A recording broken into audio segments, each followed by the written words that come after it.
کہ پردیسی جب چھٹی آتا ہے مہینہ دو مہینہ اپنے گھر بچوں میں گزارتا ہے اور چھٹی ختم ہوتی ہے تو جاتا ہے، اس کے دل کی کیا کیفیت ہوتی ہے یہ کوئی پردیسی مسافر ہی خوب سمجھ سکتا ہے۔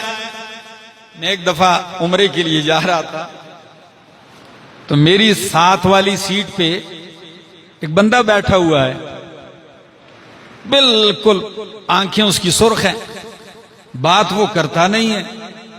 چلتے چلتے جہاز بلندیوں پہ پہنچا، اڑان لے رہا ہے، اتنے میں جب برابری پہ آیا فضا کے تو کھانا لگنا شروع ہوا۔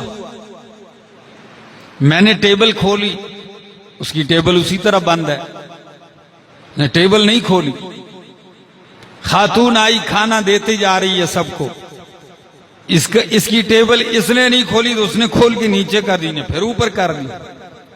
کہنے لگی آپ کھانا نہیں کھاتے؟ سر ہلا نہیں کھاتے۔ میں کہا اس نے ٹکٹ تو دی ہے، کھاتا کیوں نہیں ہے؟ لیکن میں نے جب اس کی طرف دیکھا تو اس کا چہرہ ایک انتہائی غم میں ڈوبا ہوا ہے، تو میں نے اس کو سلام کیا، تعارف کروایا، مجھ سے ملا۔ میں نے کہا آپ کھانا کیوں نہیں کھاتے؟ کہنے لگا حلق سے نہیں اتر رہا۔ میں نے کہا بھائی کھا لو۔ کہتا ہے میں نے کہا کیوں اتنے؟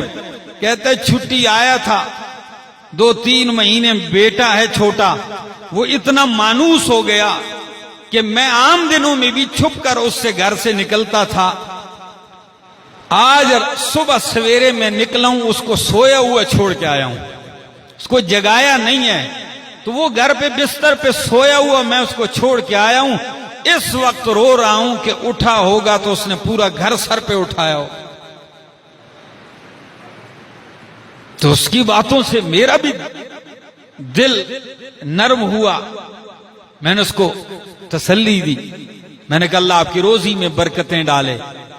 یہ میں ایک پس منظر بیان کرتا ہوں کہ مسافر کی کیا حالت ہوتی، حالانکہ بچے کو ویرانے میں وہ نہیں چھوڑ کے گیا، ماں باپ، اس کا باپ یعنی دادا موجود ہے گھر میں، بھائی موجود ہیں، اپنے خاندان میں چھوڑ کے جا رہا ہے، اس کے دل کی کیا حالت ہے؟ تو اللہ کے خلیل کے دل پہ کیا گزری ہوگی جہاں زندگی کا کوئی آثار نہیں ہے اور بال سفید ہو چکے ہیں، بڑھاپے کا بیٹا ہے،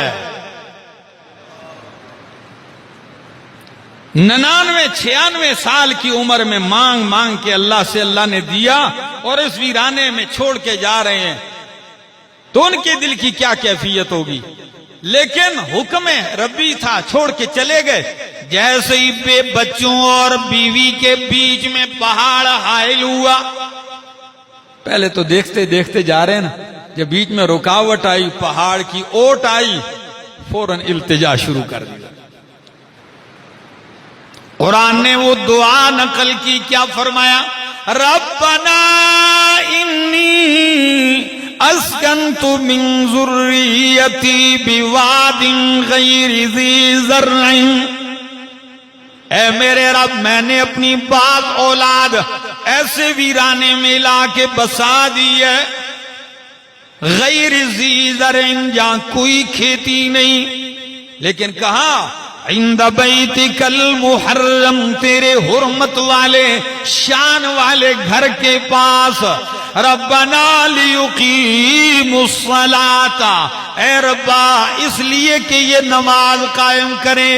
اب بھی تو دودھ پیتا بچہ ہے لیکن اس کے مستقبل کی بھی دعائیں مانگ رہے ہیں کہ کعبہ بھی آباد ہوگا ایک دن اور یہ نمازی بھی بن جائے، اور دعا بھی عجیب ہے، فرمایا فَجَعَلْ أَفْئِدَةً مِّنَ النَّاسِ تَهْوِي إِلَيْهِمْ، اے اللہ لوگوں کے دل مائل کر ان کی طرف، وَارْزُقْهُم مِّنَ الثَّمَرَاتِ، اور ان کو پھلوں میں سے روزی دیں، لَعَلَّهُمْ يَشْكُرُونَ۔ نتیجہ دیکھا، ابھی کھیتی بھی نہیں ہے، روزی کس کی مانگی جا رہی ہے؟ جہاں سبز تنکا تک نظر نہیں آ رہا وہاں دعا کر رہے ہیں۔ فرمایا کہ ان کو پھلوں کی روزی دے، اور دعا ایسی قبول ہوئی کہ سرسبز و شاداب ملکوں میں جو پھل نہیں ملتا وہ اس جو ہے بغیر کھیتی والی بستی میں سال کے 12 مہینے دستیاب ہوتا ہے.